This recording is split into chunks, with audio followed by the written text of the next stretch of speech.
الحمد لله نحمده ونستعينه ونستغفره ونؤمن به ونتوكل عليه ونعوذ بالله من شرور أنفسنا ومن سيئات أعمالنا من يهده الله فلا مضل له ومن يضلله فلا هادي له ونشهد أن لا إله إلا الله وحده لا شريك له ونشهد أن سيدنا وسندنا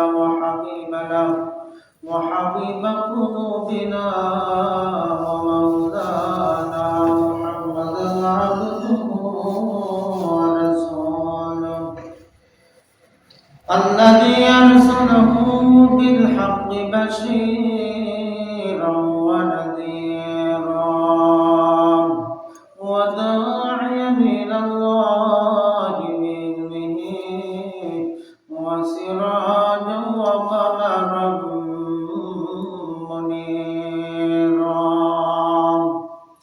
فقد قال الله تبارك وتعالى في كلامه المجيد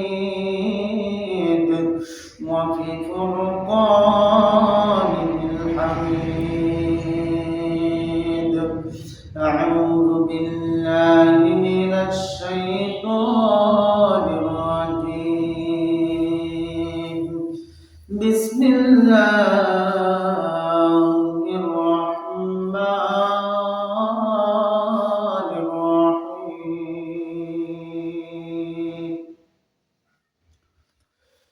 إن الذين آمنوا وعملوا الصالحات كانت لهم جنات الفردوس نزلا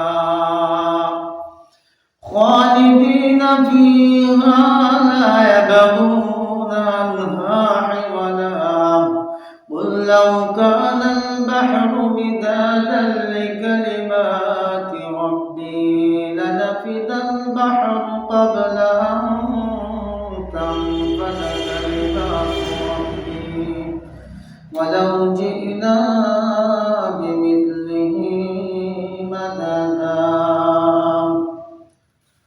وقال النبي صلى الله عليه وسلم উপরে ছাওয়া ছাড়া উপরে সাহায্য ছাওয়া ছাড়া কোনো রাস্তা নাই। তো এলাকায় যখন পানি নাই, সকল জীবগুলাই পানি চাচ্ছে, তখন ছিল মুসা আলাইহিস সালামের যুগ। মুসা কি পয়গম্বর, তো উনি যখন রাস্তা দিয়ে হাঁটতেছে, জঙ্গল থেকে হরিণ দৌড়ে আসছে, আয়েশা বলতেছে, হে আল্লাহর পয়গম্বর মুসা,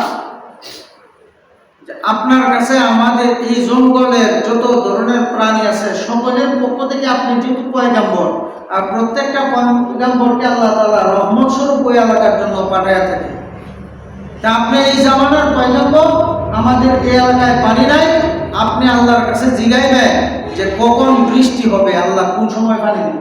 এই কথা বলে না যে কোন যে পানি দিত, মানে আল্লাহর কাছ থেকে খালি যাইবে আসবেন, কারণ আল্লাহর সাথে আপনার সম্পর্ক ভালো। প্রাইম মিনিস্টারের সাথে সম্পর্ক থাকলে আমার এই এলাকার সংসদীয় মেম্বার যাদেরকে আমরা এমপি বলি বা মন্ত্রী, তাদের সাথে যোগাযোগ থাকে। এই আমি ধরলাম ইউনিয়নের চেয়ারম্যান বা উপজেলার কোনো কেন্দ্রীয় নেতা, এই উপজেলার চেয়ারম্যানে ধরলো এমপি সাহেবরে, এমপি সাহেব ধরবো মন্ত্রী সাহেবরে, একটা সংবাদ আনার জন্য মন্ত্রী গিয়া প্রধানমন্ত্রী ভিএস কোন যে স্যার আমার এই খবরটা, আমার দুপুরবেলা খবরটা কি। তো হরিণ ডাক দিয়ে বলল, আল্লাহর পয়গম্বর মুসা কালিমুল্লাহ, তোমার সাথে আল্লাহর সম্পর্ক ভালো, আমরা হইলাম আল্লাহ এবং আমরার সৃষ্টি থেকে আসমান জমিন তো ফারাক ব্যবধান, আর তুমি মুসা কালিমুল্লাহর সাথে আল্লাহ তাআলা তোমাকে দূর পাহাড়ে ডাক দিয়ে নিয়ে সর্বদাই সাধারণ মানুষের মতো কথাবার্তা বলে। এই জন্য পয়গম্বর মুসা, তোমার সাথে আল্লাহর সম্পর্ক ভালো, এই জন্য এলাকায় যে দীর্ঘদিন ধরে বৃষ্টি নাই, এই এলাকা পানির জন্য মরুভূমিতে রূপান্তরিত হয়ে যাচ্ছে। মুসা, তুমি আল্লাহকে জিগাইবানি ওই এলাকায় আল্লাহ কখন বৃষ্টি দিবে। ঠিক আছে জিজ্ঞাসা। আল্লাহর পয়গম্বর মূসা যখন তুর পাহাড়ে যাইলেন আল্লাহর কাছে সাক্ষাতের জন্য, ওইদিকে জঙ্গলের প্রাণীগুলা ওদের আগ্রহে এই মূসা পয়গম্বরের পথের দিকে তাকায় আছে। যে সকালবেলা খবর বলছি, বিকালবেলা আল্লাহর পয়গম্বর মূসা আমাদের এলাকার পানি কবে আসবে, বৃষ্টি কখন হবে এই খবর নিয়ে আসবে। এই জন্য চাতক পাখি অপলক নেত্রে তাকিয়ে রয়েছে প্রত্যেকটা প্রাণী। আল্লাহর কাছে যখন মূসা পয়গম্বর গেলেন, যাওয়ার পর মূসা জিজ্ঞাসলেন, ও আল্লাহ, অমুক এলাকায় অমুক জঙ্গলে কোনো পানি নাই, ওই এলাকা মরুভূমিতে রূপান্তরিত হয়ে যাচ্ছে, ওই এলাকায় আপনি কবে পানি দিবেন? ওই এলাকার পশু পাখিগুলা জানতে চায়, আপনি একটু বলিয়া দেন যে ওই জমিনে কখন পানি হবে, ওই জমিনে কখন আপনার পক্ষ থেকে সাকিনা নামক শান্তি, আসমানের বৃষ্টি নামক পানি বাড়ি দ্বারা বর্ষিত হবে, এটা তারা জানতে চায়, আপনি একটু জানায় দেন। আল্লাহ পাক রব্বুল আলামিন মূসা পয়গম্বরকে জানিয়ে দিলেন, ও মূসা, তুমি ওই জঙ্গলার হরিণীকে, জঙ্গলার পশু পাখি, গাছ বৃক্ষতরুকে তাকে বলিয়া দিবা, আজ থেকে গুনে গুনে 500 বছর পরে আমি ওই এলাকায় বৃষ্টি দিব। সুবহানাল্লাহ। যে 500 বছর পরে আমি এই জঙ্গলে বৃষ্টি দিব, পানি হবে, তারা পানি গায়ে তৃপ্তি লাভ করবে। আল্লাহর পয়গম্বর মূসা ডাক দিয়া বলেন, আল্লাহ তো যা বলছে সিদ্ধান্ত এরকমভাবে নিয়ে দিয়েছে, কারণ তিনি সর্বসত্তার ধারক, সর্বকিছুর নিয়ন্ত্রক। উনার উপর হস্তক্ষেপ করা, ওনাকে পরামর্শ দেওয়ার মতো পৃথিবীতে আর কেউ নাই। কারণ আল্লাহ এককভাবে সিদ্ধান্ত নেন। এই যেহেতু এই এলাকায় 500 বছর পরে আল্লাহ তাআলা বৃষ্টি দিবে, এই জন্য এই সংবাদটা আমি যখন এই রাস্তা দিয়ে যাব, ওই হরিণ তো আমার রাস্তায় বসে রয়েছে, আমাকে জিজ্ঞাসা মূসা খবর কি? যে কোনো খবর যদি রেজাল্ট তাৎক্ষণিক দেওয়া যায়, যে তোমার ছেলে পরীক্ষা দিয়েছে, যে চাকরির জন্য ইন্টারভিউ দিয়ে দিয়েছিল, আগামীকালকে তোমাকে কি করব, এই ইন্টারভিউ, এই ভাইভা এবং অ্যাপয়েন্টমেন্ট কার্ড দেওয়া হবে, তখন না আমি তার কাছে ফ্রি হইলাম যে কালকে দেবো খবরটা বলছি। আর যদি কয় যে 1 বছর পরে এর খবর দেব, তখন আমার এই কথার কোনো গুরুত্ব তার কাছে থাকবে না। যে আল্লাহর পয়গম্বর মূসা বুঝলেন যে আল্লাহ তাআলা আজকে থেকে 500 বছর পরে এলাকায় বৃষ্টি দিবেন, কারণ এই বাসি খবর এই এলাকার হরিণ, জঙ্গল আর পশু পাখিরে বইলে আল্লাহ নাই, আমাকে তেমন আর এরা মর্যাদা দিবে না, মূল্যায়ন করবে না। এই জন্য মূসা যে পথ দিয়ে যাওয়ার সময় হরিণের সাথে, জঙ্গলের প্রাণীর সাথে সাক্ষাৎ হয়, ফিরতি টাইমে এই রাস্তা বাদ দিয়া বিকল্প রাস্তা দিয়ে ওনার এলাকায় চলে যাওয়ার জন্য চেষ্টা করছে। এই রাস্তা ছেড়ে অন্য রাস্তা দিয়ে যাইতেছে। আল্লাহ পাক রব্বুল আলামিন হরিণের অন্তরের মধ্যে এমন অনুভূতি জাগায় দিলেন, মূসা যার খবর সংবাদটুকু শোনার জন্য হরিণী তুমি অধীর আগ্রহ হয়ে আসো, এই মূসা পয়গম্বর এই পথ বাদ দিয়ে কিন্তু আরেক রাস্তা দেয়া যাইতেছে, তুমি দৌড় দাও। আল্লাহ বলতেছে ওই হরিণ ওই রাস্তা দিয়ে যখন যায়, মূসা যে রাস্তা, এই রাস্তা বাদ দিয়ে অন্য যে বিকল্প রাস্তা বেছে নিছে, ওই রাস্তায় যে বৈশা রয়েছে, যাওয়ার পরে মূসা আলাইহিস সালাম তেমনি আসার পর, ও আল্লাহর পয়গম্বর মূসা, আপনার কাছে একটা আবেদন করেছিলাম, এই আবেদনের প্রতি উত্তর না দিয়ে আপনি বিকল্প রাস্তা করলেন, কারণ নাকি আল্লাহ যে খবরের কথা কইছে, এই খবর তোমাদেরকে শুনাইলে তোমরা তেমন শান্তি পাইতে না। কেন শান্তি পাইতাম না? একটা তো কইছে ভালো মন্দ, কইছে ও গরিব, আল্লাহ তাআলা বলেছে আজ থেকে গুনে গুনে রাখবা, আজ থেকে 500 বছর পরে এই তোমাদের জঙ্গলায় বৃষ্টি হবে। হরিণী এই কথা শোনার পর বলে লাকাল হামদু ওয়া লাকাশ শুকর, আলহামদুলিল্লাহ। 500 বছর পরে তাকে আল্লাহ তাআলা ওই এলাকায় বৃষ্টি দিবে, এই কথা শুনে হরিণ আলহামদুলিল্লাহ। আর মূসা আলাইহিস সালাম সন্তুষ্ট হতে পারে না। আল্লাহর পয়গম্বর মূসা হরিণকে এই কথা শোনানোর পর যখন হরিণ আলহামদুলিল্লাহ বলেন, তখন মূসা আলাইহিস সালাম কয়, হরিণ তুই আমার কথা বুঝছস নি? কি বুঝছে না বুঝছে কথা? আলহামদুলিল্লাহ। ও আমি তোমার কথা বুঝেছি।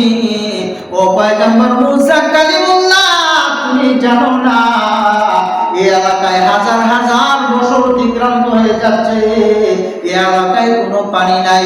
এই জন্য তোমার মাধ্যমে জানতে পারছি যে বিগত হাজার হাজার বছর অতিক্রান্ত হয়েছে, আর আজকে থেকে গুনে গুনে 500 বছর পর যে আমার আল্লাহ বৃষ্টি দিবে, এই জন্য আমি সন্তুষ্ট হয়ে আমি আমার মাওলার কৃতজ্ঞতা প্রকাশ করেই বলছি আলহামদুলিল্লাহ। তাই নাকি?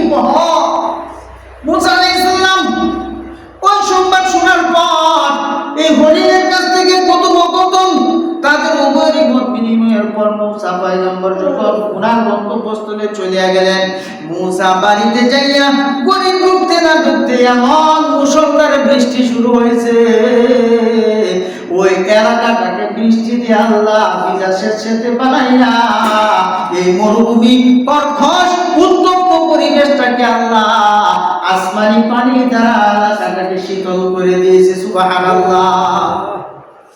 এই সময়ে মুসা পয়গম্বর আবার আল্লাহর কাছ থেকে জানতে চাইলেন যে না হতে পারে না, একটু আগে আমার সাথে আমাকে আল্লাহ তাআলা পয়গম্বরি দান করেছেন, আমাকে এই জামানার পয়গম্বরি দিয়া আমার উপর তাওরাত হযরত মুসা আলাইহিস সালামের উপর আল্লাহ নাযিল করেছিলেন, আমাকে আল্লাহ তাআলা আসমানি 104টা কিতাবের মধ্যে একটা কিতাব দিয়েছেন।